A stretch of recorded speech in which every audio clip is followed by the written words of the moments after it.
Fleshies. Welcome to the Boneyard.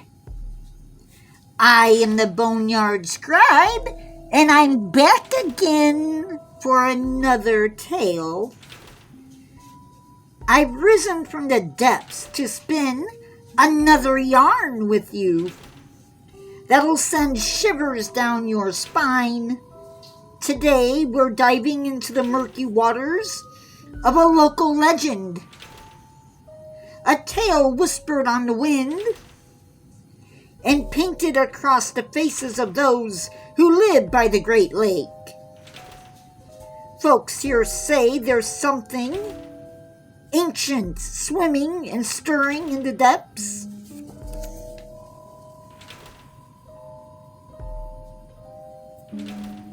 Folks here say there's something ancient stirring in the depths, a creature of shadow and storm that enjoys a good smack, if you know what I mean. When the skies get gloomy, so pull up a tombstone, grab your favorite shroud, and prepare for Gray Days, a story of what happens when the weather forecast calls for monsters. And now, Gray Days. There's something lurking in the waters of the lake near our home. Legends that date back to a time when indigenous people told their legends to their children. That the lake is home to a creature or a spirit that dwells in the lake's depth. It was capable of bringing foul weather to the lake. I've heard that it only comes to the surface when there are storm clouds over the lake. Other legends suggest that the creature can only venture out of the lake when it's raining. Now, I've never heard of such a creature in any of the nature books, nor have I seen such a creature. Hopefully, it'll stay a legend. No one wants a 40 or 80-foot snake slithering into their yard or circling their boats. Stories abound of encounters between canoers, boaters, sailors, and fishermen and the beast. There are many stories told by people who travel across the lake for enjoyment or for their livelihood about the snake. One crew said they saw the creature out in the waters about 12 miles offshore. They decided to take a different route to their destination to avoid running into the creature. Another ship, a tour boat, from out of the Chicago area, was bumped 3 times from underneath by something large in the lake. The captain of the tour boat decided to head back to dock.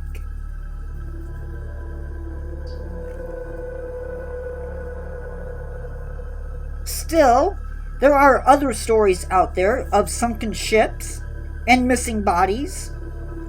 If there were survivors, they largely reported a large black snake with red eyes rearing up out of the water and crashing down on their ships.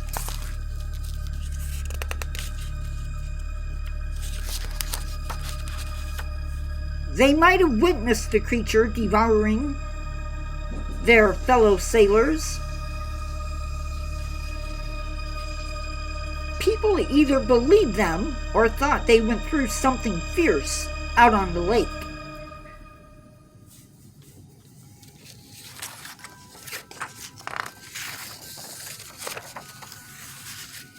My tale begins while my family was living in a home overlooking the lake. The weather was warm,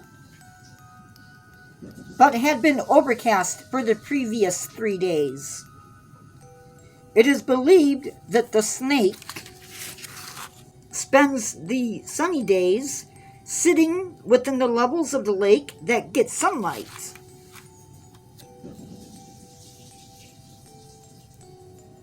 Where it can digest its food or bask in the sunlight.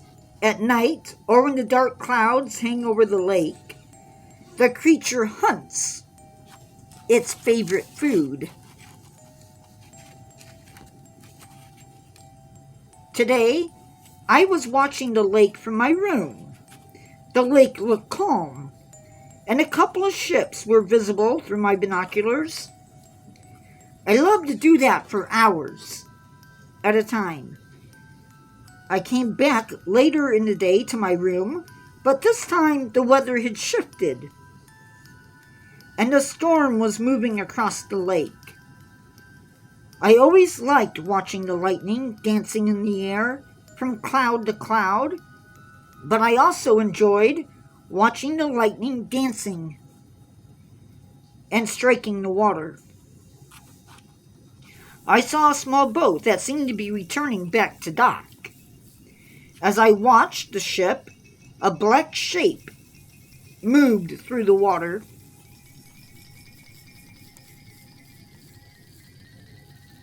Stalking and bumping the boat.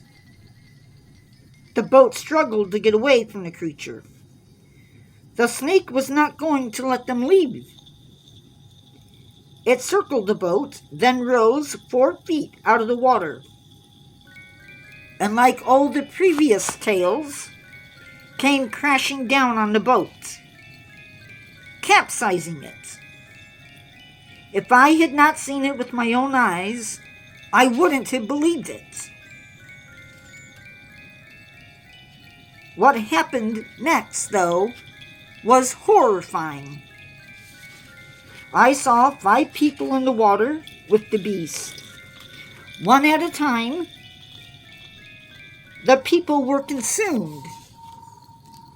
The snake was capturing each person and swallowing them whole. I called for my mom, my voice sounding panicked. She hurried into my room.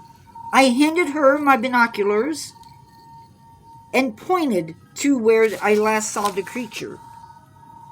She put the binoculars to her face and looked out.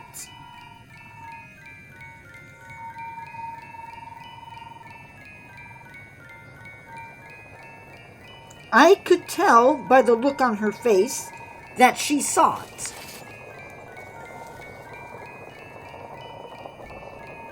Grabbing her phone, she called 911. I couldn't hear what was said, but they must not have believed her, because she left my room looking very agitated while still talking to them. No one came out until my dad called 911, later reporting the sighting of a capsized boat in the water. The news that night was lacking. On our local news tonight, they were silent about the report of the creature. They were more interested in the boat capsizing and in the absence of bodies. Partial blame was put on the waves out on the rock. The apparent damage done by the beast was said to be from the boat hitting rocks. Where the beast had hit the boat, there were no rocks. The police had divers out, but of course, by the time the sun was out and the snake had moved on from the area, they still had no clue what happened to the crew and the others on the boat. But Mom and I know what happened. Now, whenever the sky is gray and the water is rough, I watch the waters for signs of the snake. I know this attack will not be the last one. This beast needs to eat, and it will feast again. The story spans centuries, and yet it will remain a whisper. It's something spoken of, but never hunted or searched for. Perhaps out of fear. People fear it, and rightfully so. I mean, after all, wouldn't you be afraid? We started doing research on the creature. We kept track of every sinking and every disappearance that happened on the lake during a storm. We discovered that once every other month, the creature attacked.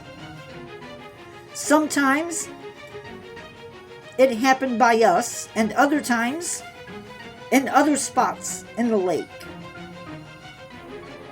I can only say that it will be back, and maybe the next time they will listen when the call comes in about a creature in the lake. Fleshies, I hope you enjoyed our little spin. Our journey through the gray days has come to a close. Did the shifting waters and lurking shadows of the lake grab you as much as they did me? And those unfortunate boaters?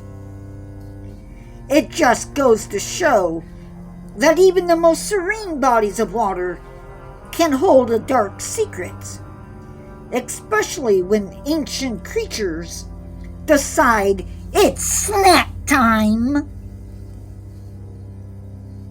This Boneyard Scribe has enjoyed sharing this watery terror with you, but now it's time that I returned to my mausoleum.